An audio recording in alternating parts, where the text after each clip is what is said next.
Halina't tunghayan natin ang kayamanan ni Cristina Bernadette Aquino, o mas kilala bilang Chris Aquino.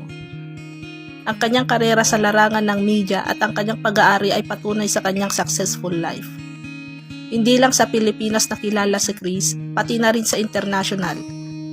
Nagkaroon siya ng pagkakataon na maging bahagi ng Hollywood movie na ina Crazy Rich Asian. Sa loob lamang ng 2 minuto ang kanyang eksena sa pelikula, kumita siya sa mahigit $1,000,000.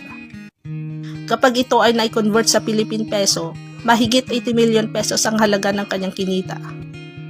Malaki ang naging ambag ni Chris Aquino sa mundo ng pag-e-endorso dahil naging top endorser ito sa bansa. Nagkaroon ito ng 30 endorsement kung saan kada produkto binabayaran siya ng 1 million pataas. Kaya naman sa kanyang 30 endorsements, kumita siya ng 30 million pataas. Sa katunayan, pinangalanan siya ng Yes Magazine bilang